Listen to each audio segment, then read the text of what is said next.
जय भगवान, जय गुरुदेव। श्री सद्गुरु परमात्मने नमः।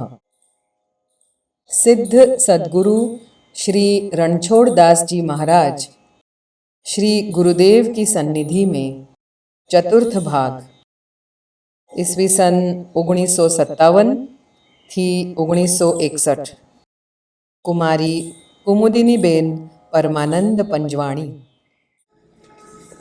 जय भगवान। पूज्य श्री गुरुदेव के बारे में जो हम कल से सुन रहे हैं, अब आगे। मुझे रामराव कहते थे और मेरे पिताजी का नाम बलवंतराय अनंतराय कापसे, देशस्थ ब्राह्मण, महाराष्ट्री। मेरा जन्मस्थान धूलिया के पास बाइफल गांव, बराड़ प्रांत। सामूहिक या व्यक्तिगत स्वाध्याय पाठ में क्रम इस प्रकार का होवे तब मुझे बड़ा ही आनंद आता है, कारण कि इसी क्रम से करने का मेरा अभ्यास बहुत पुराना है। क्रम इस प्रकार का है: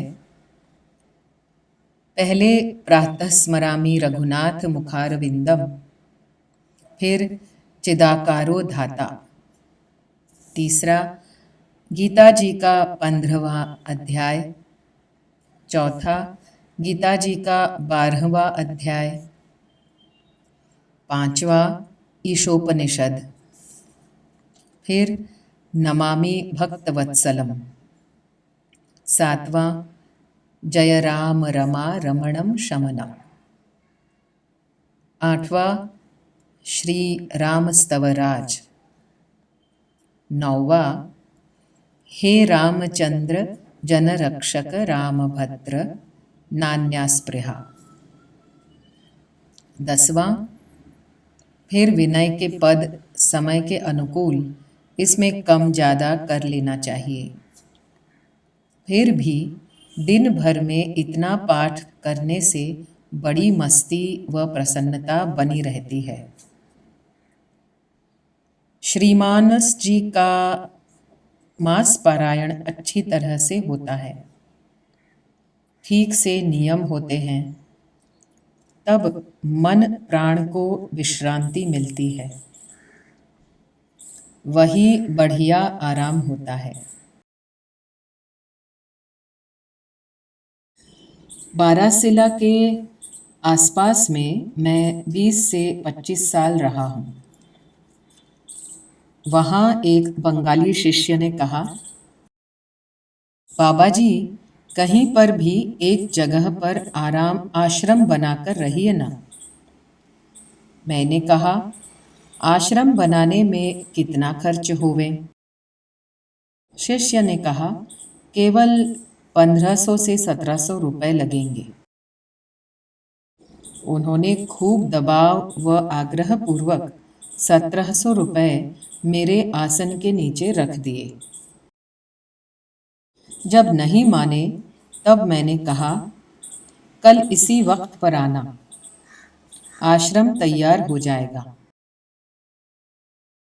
दूसरे दिन शिष्य ने आते ही देखा कि 2700 से 3000 संत, महात्मा, यात्री तथा दरिद्र नारायण भगवान खूब प्रसन्नता से बढ़िया भोजन पा रहे थे।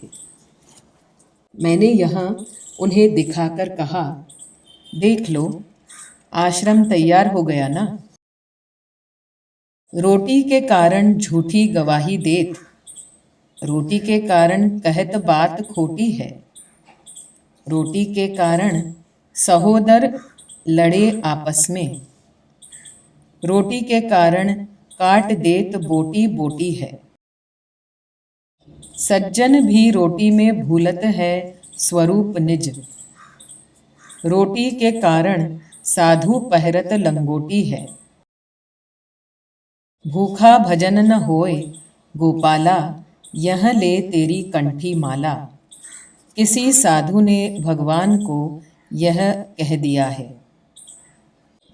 भगवान की कृपा से आज मैंने नैन्सी भाई को दिए हुए वचन में से मुक्त हो गया।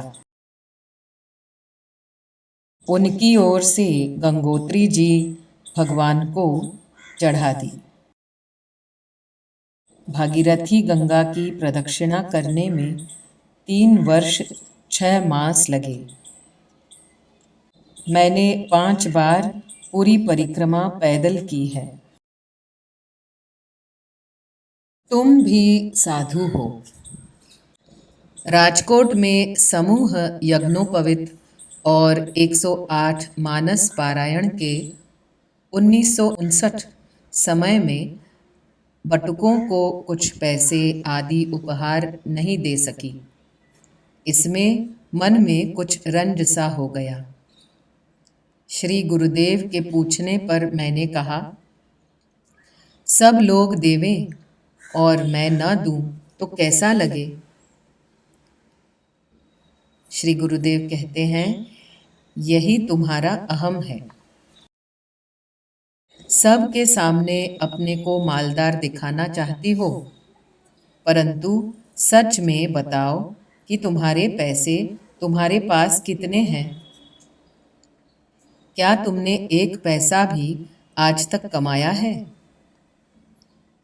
तब फिर किसके पैसों से व्यवहार करोगी?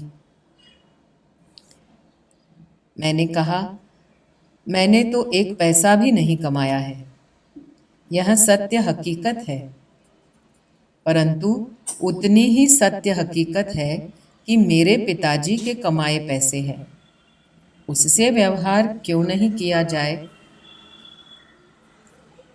श्री गुरुदेव कहते हैं, अच्छा, तब तो व्यवहार में ही जुट जाओ ना। अब भी समय है, देर नहीं हो गई है। परमार्थ मार्ग में तुम कुछ आगे नहीं चल गई है, तो मैं चाहता हूं कि तुम पुनः सोच समझकर निश्चय कर लो। देखो, तुमको व्यवहार नहीं करने से दुख होता है, कारण कि तुम्हारे अहम को चोट पड़ती है कि सब क्या सोचेंगे, समाज में कितना ओछा न्यूनता दिखेगा। मैं जानता और मानता भी हूँ कि समाज में इस प्रकार व्यवहारहीन रहना दुखदायी होता ही है, परंतु यह ध्रुव है कि यह दुख केवल हमारे अहम को लेकर है। तुम कहती हो कि तुम्हारे पिता के कमाए हुए पैसे हैं। इतनी समझदार होते हुए भी तुम जब ऐसा कह सकती हो, तब विचार आता है कि अहम कितना जटिल है। ऐसे अहम के साथ भजन साधन क्या हो पाए? तुम सोचो तो कुमुद तुम्हारे पिता कौन, कितने जन्म के और कब तक के, और उसके पैसे पर तुम तुम्हारे अहम की पूर्ति करोगी। ठीक है, करो, और तो मैं क्या कहूँ, परंतु निश्चय कर लोगी तो हित होगा। या तो परमार्थ मार्ग के नियमों का पालन करो या फिर व्यवहार मार्ग के। दोनों में पैर रखना यह तो बूढ़ने का तरीका है। 2 नाव में धरे पैर तो डूबने का पूरा मौका है। मैंने बटुकों आदि किसी को कुछ भी नहीं दिया। मन में संकोच तो जरूर बना रहा। 4 दिन पश्चात श्री गुरुदेव ने पूछा, हाँ कुमुद, फिर तुमने क्या दिया था? मैंने कहा, कुछ भी नहीं दिया। श्री गुरुदेव कहते हैं, अरे कुछ भी नहीं दिया, तब फिर सबके सामने तुम्हारा गौरव क्या रहा? तुम्हें कितनी शर्म लगी होगी। मैंने कहा, जी हाँ, मैं सही में बहुत ही शर्मिंदा तो हुई, फिर भी आपकी इच्छा अनुसार करने की दृढ़ता रखकर मैं बैठी रही। श्री गुरुदेव ने कहा, देखो कुमुद, इतनी दृढ़ता है तो और भी दृढ़ता की पुष्टि होती जाएगी और अहम पतला पड़ता जाएगा। फिर ऐसी शर्म सहन करनी जैसा नहीं रहेगा। अभी तो अहम पुष्ट है, इसलिए शर्मिंदा हुई और शर्म को सहना पड़ा। अहम जब पतला पड़ेगा तब शर्म के स्थान पर एक मस्ती और एक प्रकार का गौरव सहज बने रहेंगे।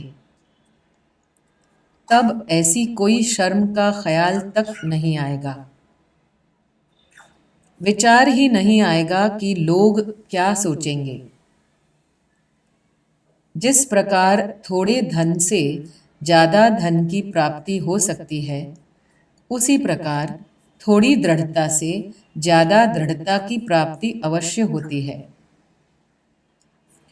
थोड़े अंश में भी, परंतु सही सत्यता पूर्वक होनी चाहिए। देखो ना, मैं भी सबके बीच में बैठा हूँ, फिर भी खाली हाथ बैठा हूँ और किसको कुछ रुपया आदि नहीं दिया। कहाँ से दूँ? मेरे पास है ही नहीं।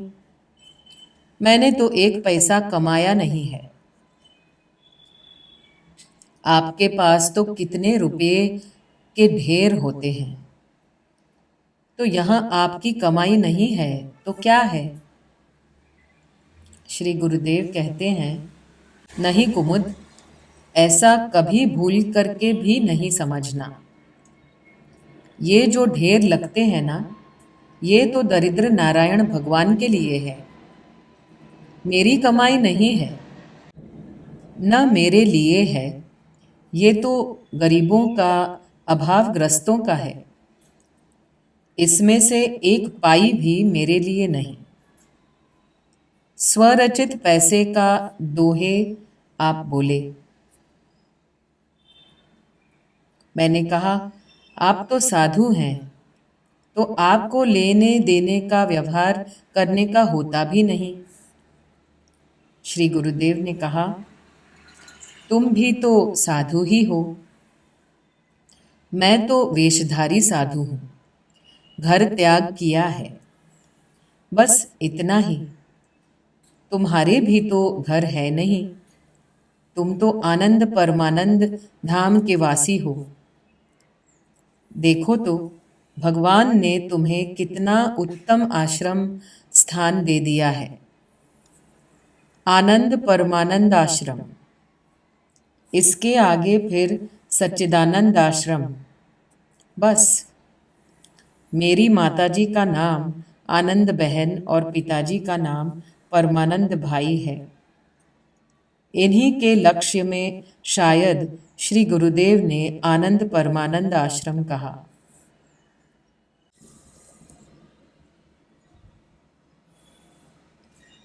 प्रेम भाव से आप लोगों का हूँ।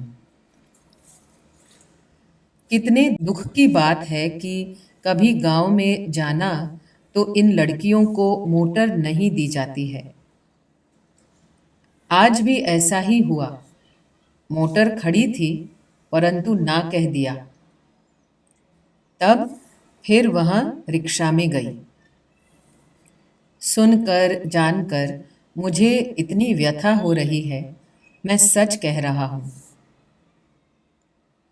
हरि भाई, आप माँ, कुमुद, चंदन, बच्ची बहन, कृष्णा, चंदू, पार्वती, रमा, बेबी, दमू, भारती और बा साहब के लिए मेरे पास में मेरी कोई वस्तु अदेय नहीं है। स्वयं मैं ही आप लोगों के प्रेम भाव से आप लोगों का हूँ। फिर ये मोटरें या कोठार के सामान इत्यादि के उपयोग के वक्त ऐसी बाधा क्यों डाली जाती है? संकुचितता व राग द्वेष का झमेला देखो। अभी मैंने भी ड्राइवरों को साफ कह दिया है कि इन लोगों को मोटर की कभी मना नहीं करना। सच कहता हूँ हरि भाई कि इन लड़कियों ने मेरे पीछे सब कुछ त्याग दिया है। माता पिता भाई बहन के साथ इतना नहीं रहती जितना मेरे पास में रहती हैं। मैं रहा धूम कक्कड़, 2 दिन यहाँ तो 2 दिन वहाँ। कभी पहले तो कहता हूँ कि यहाँ 15 दिन ठहरेंगे, परंतु 3 दिन के बाद यकायक कहता हूँ चलो सामान बांधो, अभी यहाँ से निकलना है। तब भी ये लड़कियां खुशी खुशी से सामान बांध बूंद कर निकलने को तैयार हो जाती हैं। सब अपना अपना बना के पाती हैं, अपना सब काम खुद ही कर लेती हैं। मुझे विचार तो आवे ना कि मैं इनको क्या दे देता हूँ। कौन सी सुख सुविधा मेरे यहाँ इनको मिलती है, फिर भी इनका इतना प्रेम मेरे लिए है। इनके लिए सारा सुख और सारा दुख केवल मैं ही हूँ। हरि भाई सच कहता हूँ, इनका जो झगड़ा है वह सिर्फ मेरे वास्ते ही है, मेरी निकटता के लिए ही है, धंधे रुपयों के लिए नहीं है, न परिवार के लिए है। इनमें से किसी को भी मोटर व सुविधा नहीं देकर मेरा ही अपमान व निरादर किए जाते हैं, क्योंकि ये सब मोटरें व सामान इत्यादि की मालिकी में मेरा नाम कहा जाता है।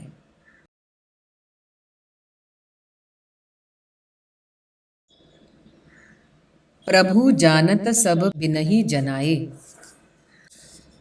ऑपरेशन के पश्चात जनाना वार्ड में 5 स्त्रियां पागल सी हो गई हैं। इस कारण और मरीजों को विशेष बाधा होने लगी। स्वयं सेवकों के द्वारा यह बात जानकर श्री गुरुदेव ने कहा कि उन 5 स्त्रियों के लिए वार्ड के पास में ही अलग व्यवस्था करके वहाँ रखो और उनके लिए स्वयं सेवकों की अलग टुकड़ी रख दो। सिद्धार्थ भाई देसाई की इस स्पेशल जनाना वार्ड में रात्रि की ड्यूटी थी। करीब 11:30 बजे हम कुछ लोग श्री गुरुदेव के सामने शांत बैठे थे। श्री गुरुदेव भी लेटे हुए आराम कर रहे हैं और कन्हैया लाल जी कोठारी श्री चरणों को दबा रहे हैं। यकायक श्री गुरुदेव उठकर खड़े हो गए और कहा, स्पेशल जनाना वार्ड की 5 मरीजों ने बड़ा ऊधम मचा दिया है, जोर शोर से चिल्लाती हुई से रही हैं, रो रही हैं, वहाँ जल्दी पहुँचना जरूरी है। श्री गुरुदेव वहाँ पधारे। स्वयं सेवकों को अत्यंत आश्चर्य के साथ आनंद हुआ। वे कह उठे, भगवान हम आप ही को पुकार रहे थे। एक स्त्री ने रोना प्रारंभ कर दिया और फौरन शेष 4 ने भी चिल्लाहट के साथ रोना शुरू कर दिया है। रात्रि के इस समय इस प्रकार का रोना इतना भयावह है कि हम लोगों से भी सहन नहीं हो रहा है। तब फिर पास के वार्ड में रहे हुए मरीजों को कितनी बाधा होगी। श्री गुरुदेव ने कहा, आप कोई इनसे बोलना नहीं, समझाने पर तो इनका रोना और बढ़ेगा। मैं भी अभी आप लोगों के नाम लेकर आपसे कहूँगा। पश्चात श्री गुरुदेव ने एकदम ऊंचे स्वर से कहा, क्यों कन्हू भाई, ये क्या शोर मचा रहे हो? क्यों देसाई, क्या बात है कि इतना ऊधम हो रहा है तुम्हारे वार्ड में? बिल्कुल शांत हो जाओ और शांति से सो जाओ, बस। उसी क्षण वार्ड में बिल्कुल शांति हो गई। रोना धोना शोरगुल सब बंद हो गया, मानो कि यहाँ पर कुछ होता ही नहीं था। इस प्रकार सब शांत होकर निद्रावश हो गए। रात्रि को सिद्धार्थ भाई देसाई से श्री गुरुदेव ने कहा, तुम्हारे स्पेशल मरीजों को बराबर संभालना, उनमें से एक भागने वाली है। सुबह सिद्धार्थ भाई श्री गुरुदेव के सामने उपस्थित हुए, त्यों ही श्री गुरुदेव ने कहा, क्यों देसाई, यही कहना है ना कि एक माताजी भाग गई हैं? सिद्धार्थ भाई ने कहा, जी हाँ गुरुदेव, उनको पट्टी 10 तारीख को खुलने वाली है, परंतु उन्होंने रात्रि में ही पट्टी खींचकर फाड़ डाली है। फिर दूसरी पट्टी लगाने के सारे प्रयत्न असफल रहे। उनकी आंखों में से खून निकलने लगा था। सुबह 6 बजे तक तो वहाँ वार्ड में ही थी। हमसे कहा कि ज़्यादा ठंड लगती है, तब हमने 2 रजाइयाँ और ओढ़ा दी थीं और शांत हो गई थी। हमने समझा कि वहाँ सो रही हैं, अभी तक उठी नहीं, तो उसके खटिया के पास गया, देखा कि वहाँ तो अब भी सो रही है। बुखार चढ़ आया होगा क्या? इस शंका से मैंने उसके सिर पर हाथ रखने के लिए ओढ़ी हुई रजाइयाँ हटाई, तो माताजी की जगह मात्र रजाई गोल रखी हुई थी।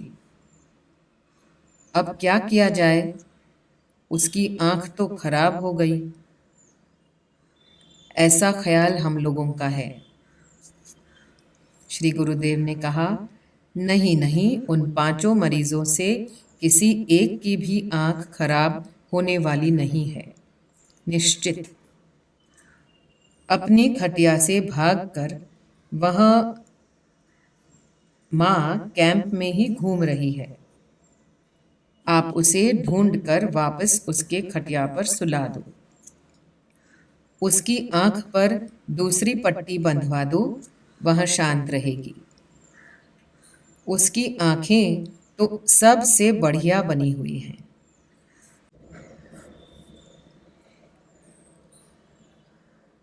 आपसे कुछ भी अज्ञात नहीं रहता। संध्या ढल चुकी है। श्री गुरुदेव की सन्निधि में हम असंख्य भाई बहन बैठे हैं। श्री मानस जी की स्तुतियों का स्वाध्याय हो रहा है। उसे पूर्ण होने से पीछे से एक अपरिचित भाई ने श्री गुरुदेव के श्री चरणों में दंडवत प्रणाम किया और हाथ जोड़कर श्लोक बोलते बोलते खड़े रहे। वंदे महापुरुष ते चरणारविंदम। श्री गुरुदेव ने गौर से देखकर कहा, कहिए क्या आज्ञा है? अपरिचित भाई, महाराज जी, आपसे क्या अज्ञात रह सकता है? मुंह से क्या बतलाऊं? श्री गुरुदेव कहते हैं, नहीं भाई, ऐसा कुछ नहीं है। मेरे से सब कुछ अज्ञात रहता है, ऐसा मानने वाले इस सभा में बैठे हैं, परंतु वे लोग अपनी मान्यता अपने अंतःकरण में बंद रखते हैं, बाहर में खुला नहीं होने देते हैं। मेरे कहने का आशय यही है कि आप अपने मन की बात खुली कर दो। मैं कुछ जानता नहीं हूँ और मैं सब कुछ जानता भी हूँ।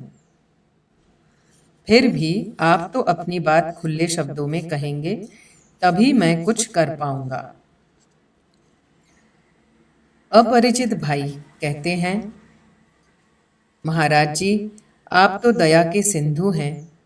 भूखे को भोजन, बीमार को औषध और उघाड़े को वस्त्र देने वाले आप दरिद्र नारायण व अभावग्रस्तों के साक्षात नारायण भगवान ही हैं। मैं ठंड से बहुत परेशान हूँ। आप दया करके एक कंबल दें, यही याचना करता हूँ। श्री गुरुदेव ने कहा, आपको देने का अर्थ है मेरी आत्मा का हनन करना, कारण कि आपके पास एक दो नहीं बल्कि कई कंबल हैं ही। अपरिचित भाई कहते हैं, ठीक कहा है महाराज जी, मेरे पास कई कंबल हैं। खैर, कंबल मत दीजिए, एक धोती भर दिलवा दीजिए। मैं वास्तव में गरीब हूँ और धोती की मुझे अत्यंत आवश्यकता है। श्री गुरुदेव ने कहा, यह बात भी सत्य से खाली है। आप बिल्कुल गरीब नहीं हैं और इसलिए आपको धोती की आवश्यकता किंचित मात्र भी नहीं है। अपरिचित भाई इस पर कहते हैं, महाराज जी, मैं गरीब नहीं हूँ। तब आप मुझे यही आशीर्वाद दीजिए कि मैं सदा संपत्तिवान और सुखी बना रहूं। श्री गुरुदेव के शब्द, भाई, आपकी स्थिति हकीकत में अच्छी ही है, इसलिए इस आशीर्वाद की भी आवश्यकता नहीं है। अपरिचित भाई कहते हैं, महाराज जी, बस इतना एक वचन मात्र दीजिए कि यदि भावी में मेरी परिस्थिति विपरीत हो जाए तो उस वक्त आप मेरी रक्षा करेंगे। श्री गुरुदेव खूब प्रसन्नता से मुक्त हास्य करके कहते हैं, अच्छा अच्छा भाई, मैं यही आश्वासन दे सकता हूँ कि यदि आपको दूसरे जीवन में भी स्थिति खराब रहेगी तो मैं सुध लूंगा।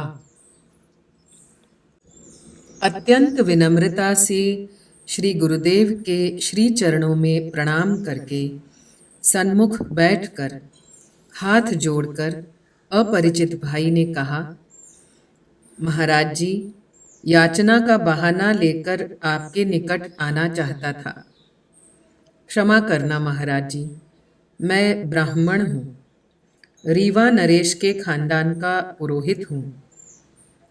आपसे कुछ भी अज्ञात नहीं रह सकता है, यह बात अब मैं स्वीकार लेता हूँ। श्री गुरुदेव कहते हैं, मैं कुछ भी नहीं जानता हूँ। कंबल या वस्त्र देने की बात मेरे मन को जची नहीं, बस इतनी बात सही है। और अब मैं स्नान करूँगा। हरिचरण मेरी प्रतीक्षा कर रहा है। हाल में गोंडल आश्रम के महंत हरिचरण दास जी महाराज उस वक्त श्री गुरुदेव की सेवा में रहे थे। भोजन के पश्चात ख्यावदार ठाकुर साहब सूर्य सिंह जी सिसोदिया ने नोट किया हुआ श्री गुरुदेव का वार्तालाप। पहला, साधु संत रुई की तरह होते हैं। रुई दूसरों की सर्दी दूर करती है और साधु संत दूसरों के कष्टों को दूर करते हैं। रुई का कपड़ा तन को ढांकता है, इसी तरह शरण आए हुए व्यक्तियों के अवगुणों को साधु संत ढांक देते हैं। दूसरा, किसी भी कार्य में 3 बातें सफलता के लिए सहायक होती हैं: दृढ़ विश्वास, पुरुषार्थ और प्रतिभा। इनमें पुरुषार्थ 90% होना चाहिए। साहित्य व अखबार के द्वारा उन्नति संभव नहीं है, बल्कि मनुष्य के आर्थिक साधन बढ़ने से उसकी उन्नति पूर्ण होती है और तब स्वयं साहित्य और अखबार में खर्चा करके सभ्य समाज में पहुंच जाता है। चौथा, ट्रस्टीशिप। मानव का आर्थिक विकास पूर्ण रूप से हो और संपन्न व्यक्ति पर आध्यात्मिक नियमों का नियंत्रण हो, वह अपनी आर्थिक समृद्धि को भगवान की वस्तु समझकर अलग रहकर उपयोग करें, ताकि आंतरिक शांत रहकर भजन कर सके और शांत जीवन व्यतीत कर सके। लेकिन उपार्जन व धंधा में भी यह नियंत्रण रहे कि अनुचित तथा किसी का हनन करके पैसा न कमाया जावे। उसके धन के व्यय में भी नियंत्रण रहे कि अनुचित कार्यों में खर्च न किया जावे। किसी के विश्वास का घात, हनन न किया जावे जो किसी का सर्वनाश कर देवे, जिससे कि सारी जिंदगी वह रोता रहे। इस प्रकार से धन कमाना तो उसी के समान है जिस प्रकार किसी प्राणी का मांस भक्षण करना। पांचवा, श्री योगी महापुरुष हैं। उन्होंने लगभग 15 लाख रुपए ऑफिस से भारत लाकर मंदिर निर्माण किया है। ईंट पत्थर से कोई लाभ नहीं है। कुछ वर्षों में यह मंदिर जीर्ण हो जाएगा और भविष्य में कैसी पूजा होगी यह कौन जाने। यदि यह 15 लाख परिवारों के प्रमुख सदस्यों को दिए जाते तो कम से कम 15 लाख परिवारों के सारे सदस्य तो सुख से जीवन निर्वाह कर सकते और व्यापार धंधा करते अन्य को रोजगार व काम मिलता। श्री रामचंद्राय नमः। श्री पतित पावन चरण कमलेभ्यो नमः। श्री सद्गुरु परमात्मने नमः।